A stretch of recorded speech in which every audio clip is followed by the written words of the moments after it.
All right, first topic of discussion is Mario and Rabbids Sparks of Hope review, everybody. Oh, you played this one. I've been playing this one, and I'm very excited about it. Did you play the first one? Yes, Okay, I did. I did. cool. I didn't beat the first one. The first one was called Kingdom surprise. Battle. So this is a strategy game. This is an Ubisoft and Nintendo collaboration. So the Rabbids come from Ubisoft. Mario, of course, comes from Nintendo. This game is fantastic. It's really, really good. Like, it's weird that this is an Ubisoft game. Yeah. Because this like feels nothing like an Ubisoft game in every sense of the word. It's like a game that has Ubisoft in the name, and then it has the Rabbids, but then it's got all the greatness that is like a Nintendo game with the polish and perfection that they usually come with in those games. You know, they're always like there's some simplicity and stuff in a lot of the ways, but this is a very deep game that has a lot of content, tons of charm, and it's so much fun. And it's about as perfect as a game can get, and as far as just like having the whole package. It's kind of like an XCOM game, right? It's like turn-based type gameplay. Okay. Yeah, it's all turn-based, and that was the biggest change with this one is that in the first game you had whenever you entered in a combat battle, you had this big giant grid, and you moved from square to square. Well, they got rid of that whole system, and now it's a free roaming radius-based travel system. That's so cool. Whenever you pick your character, it just tells you here's a circle of space that you can go to, and you just see like a kind of semi-light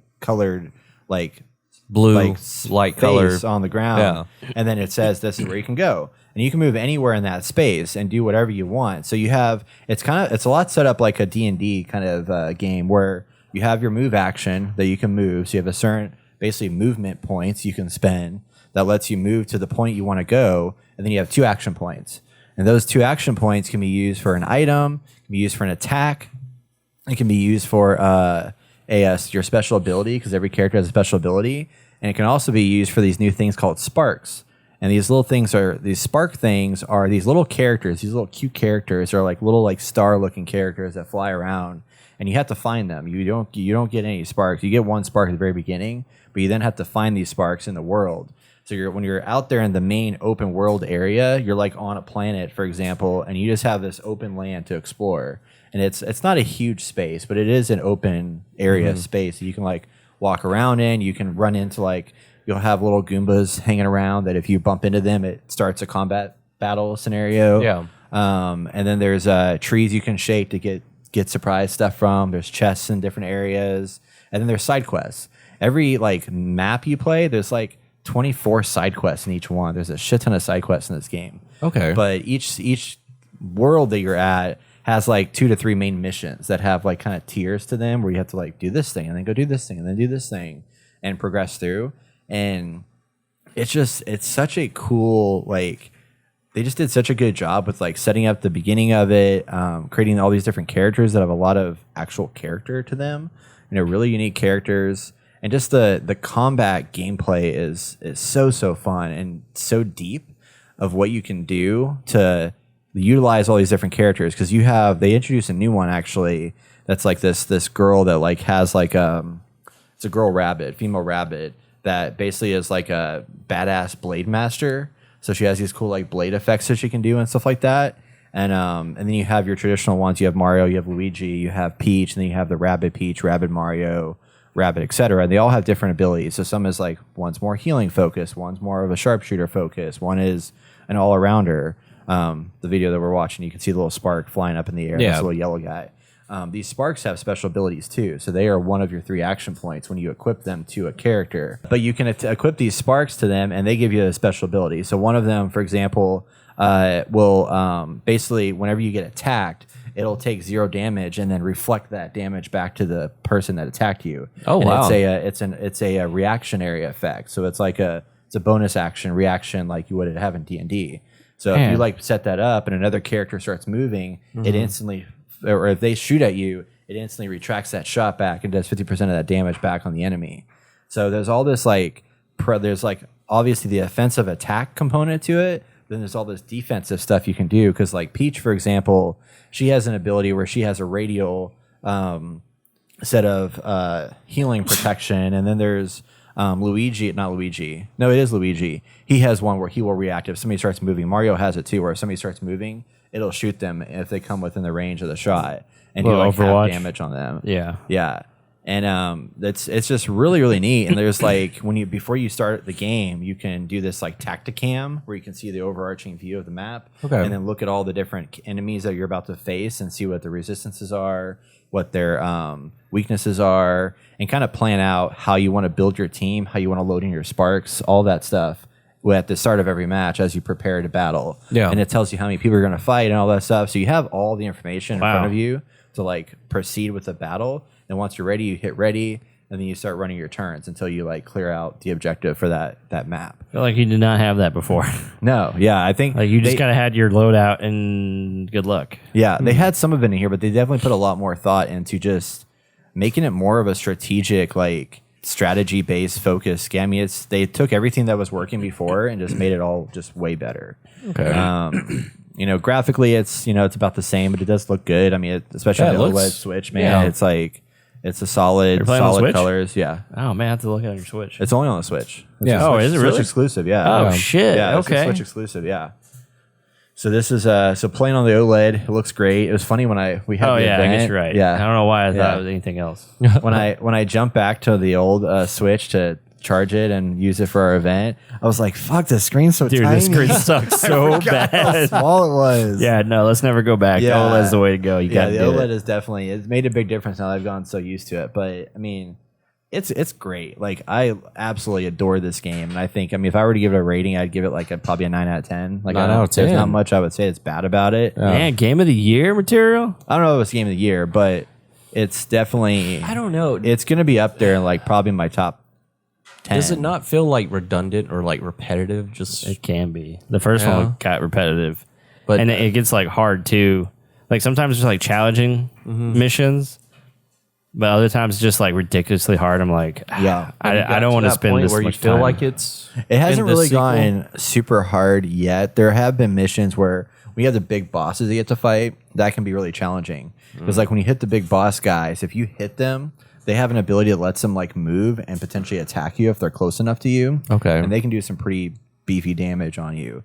But I haven't really encountered it super challenging yet, but I have found where I have to do a lot of clever tactics because like, for example, when you have like a line of Goombas hanging out, you can actually use your movement action to walk up to them and dash, and it'll dash into all Dash three of through them all and of kill them. them all. But that doesn't count as an action point. That's just a movement action. So then you can still That's go nice. up to a wall and then use your standard 2 action points that you have. Or there's these bombs, a little like the bombs that hang around, right? And you can run up to those and dash into those too, and that'll trigger the bomb up in the air and it'll start the detonation process. And you can pick it up and throw it at an enemy or at like a wall you're trying to break down or whatever, and that still just counts as your movement action. Wow, So that's there's cool. a lot of things you can do, and you also have like a team jump thing where if you close your teammate, you can jump on top of them, and then if your range is like this much, you can use the team jump to go further and like extend your positioning on the battlefield and stuff. That's a lot different from the first one. Yeah. This actually looks fun. It's not my style of game Yeah. that I would play, but it looks a lot of thinking. Yeah, it is a lot of things. I don't think it's for like it's not a action pack like, oh man, there's crazy bells and whistles and things. It's very much a strategy focused game, but it's a very, very good, well designed strategy focused game that has a nice ramp up to the complexity. Yeah. That doesn't like, I mean, at the very beginning, it's just like you're just like wrecking enemies left and right. It's super easy. And then they start adding a couple little things here and there that's like, oh, that's a little bit harder. Or that's a little bit harder. And then they add new features and abilities and things. Like wasn't introduced into the resistances and the weaknesses and all that stuff until about 10 battles in. And then it was like, oh, hey, by the way, this new enemy that just got introduced is weak to fire. So if you got some fire spark, you can use that on him and that'll, do more damage. But they're also resistant to anything that's water based. So, like what you see in Pokemon. So you or can whatever. plan out your characters ahead of time to pick who would fit the battle. Right. Okay. Yeah. And then once you're in it, obviously you're in it. If you die, you have to start over. And I have died a couple times where I've had to like start over that battle, but not a whole lot. Okay. There's a really cool interaction between the little robot characters. There's a robot called Beepo that's got like this like, English accent that's really funny and interesting. And then he made this other robot called Genie that this robot is super serious and just like a robot and doesn't have any like emotion. And he's like, damn, it basically is like I freaking programmed her wrong because she's just mean and cold. Like, just this funny like back and forth that they have in there. But the main enemy in this game is this stuff called, it's like they call it Darkmess. So it's like darkness, but it's Darkmess, and it's this like slimy stuff. If you've ever played Kingdom Hearts with the sludgy, the heartless characters, it kind of reminds me of that a little bit. And that's what's taken over these planets that used to be fun and beautiful and nice. And like one of the planets is like a beach planet that has fallen down with clouds and rain. It's just like dreary and sad and dimpy or whatever. So you have to then go in there and fight off the Darkmess or eliminate it from the island or the planet, and then it suddenly becomes nice again. Okay. And then you can still then, after you do that, there's a whole bunch of side quests that open up on the planet that you can go around and do, or you can choose to go to the next area and start to help that planet out. Very interesting. Like when the first game released, I thought it was a random combo, the Rabbids and Mario, and then it is just pretty random. Yeah, very random, and then it just kicked off like crazy. And the sequel looks great. I'm surprised how many people enjoyed it. I thought this was like one of those blow off games. Like, oh look, they created something. And okay, that's it. Luis talked about it. He really enjoyed it, and then I gave it a try. You liked it too, didn't you? I did like it. Yeah. Well, it's like XCOM. The first one? Yeah. I did not. I fell off somewhere, and then I tried to go back, and so the first time there's this one mission in like this haunted area, and there was a boss, and little minions kept spawning. I couldn't get past it. I just couldn't get past it, and that's why I put it down. But then I played it again, got back to the same part, same thing happened. I was like, you know what? It's not worth it. It's not worth it.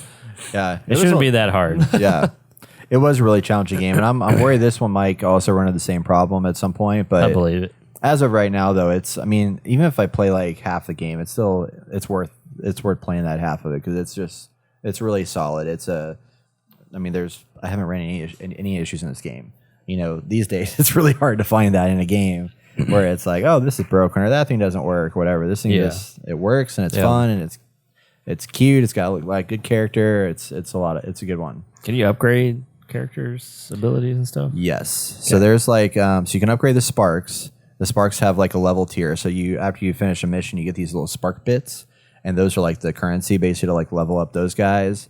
And then your characters also level up so it's just like when you're playing Pokemon, everything levels up at the same time, whether you use those characters or not. So you get it replenishes some of your health at the end of a battle, and then it also levels up your character. And as you level up the character, there are skill trees that you have that you can like unlock new abilities and stuff like that for each character, in addition to the leveling of the sparks themselves. Okay. So there's a pretty deep set of like upgrade capabilities that you can run through, and there's a whole item shop that you can like buy items for like replenishing health on the battlefield, or speeding up leveling of a character potentially, or unlocking these little like memories, they call them, that are around the area that give you more information and insight into into what's happening.